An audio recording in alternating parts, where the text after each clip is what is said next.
la sortie du directeur général de la Sococim, qui est revenu un peu sur notre budget, hein, sur nos revenus. Et là, peut-être, il s'est beaucoup trompé. Parce qu'il a dit que nos revenus sont autour de 2 milliards 2, 2 milliards 3. Non. Vous avez tous regardé, c'est disponible. Hein. Tous ceux qui voient les documents de budget de la ville de Rufisque voient que de 2019 à 2021, c'est entre 4 milliards, en recette de fonctionnement bien sûr, c'est entre 4 milliards 100 et quelques et 4 milliards 300, 4 milliards 600 même. Ça veut dire qu'il a peut-être amputé ça de moitié. C'est pourquoi il disait que la Sococim donc contribue à hauteur presque de plus de 50%. Non, elle contribue à hauteur de 29-30%. Donc ça, c'est la première erreur. Bon, la seconde erreur est quand même plus grave parce que il a fait beaucoup de jugements sur notre façon de gérer la ville. Je trouve ça indécent, inqualifiable. Fouler aux pieds la dignité d'honnêtes maires qui sont là depuis, qui se sont succédés et que chacun a fait le maximum. Mais je dis, tu trouves ça indécent. Surtout que ce que je n'ai pas compris, il a eu beaucoup plus d'élégance et de retenue quand il a parlé de l'État.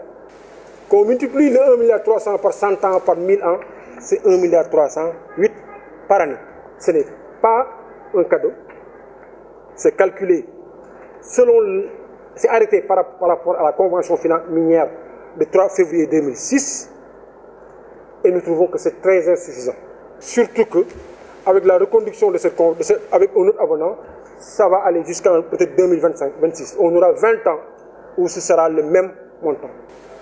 Vous savez, on aurait pu nous épargner une telle... Ça a l'air d'être une réplique ou une réponse. Ce n'est pas nécessaire. Je pense qu'il y a eu des erreurs manifestes de langage à son niveau. Il s'est adressé à certains maires qui sont aujourd'hui qui sont dans l'au-delà, nous souhaitons qu'ils sortent au paradis, qui ont été élus par les populations. Nous avons été très gênés, surtout que ce n'est pas le même respect quand on parle de l'État, alors qu'on aurait pu être au moins dans les équilibres. J'ai terminé par une proposition. Je suis très sincère dans cette proposition. Parce que lui, il a proposé, il a dit que en 5 ans, c'est même 1,3 milliard, s'il l'avait en 5 ans, il allait transformer la ville de Rufisque. Moi, depuis que je suis né, je rêve de la transformation de la ville de Rufisque. Et c'est sûrement le même cas pour nous tous.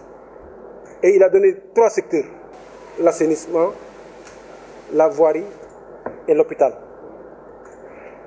Vraiment, nous, on aurait pu se dire que dans la transformation d'une ville, on peut parler de l'éducation, on peut parler de... Mais nous, même les 3 secteurs qu'il a donnés nous suffisent. Nous lui proposons de signer une convention où il garde le 1,3 milliard. Mais il règle définitivement la question de l'assainissement dans cette ville.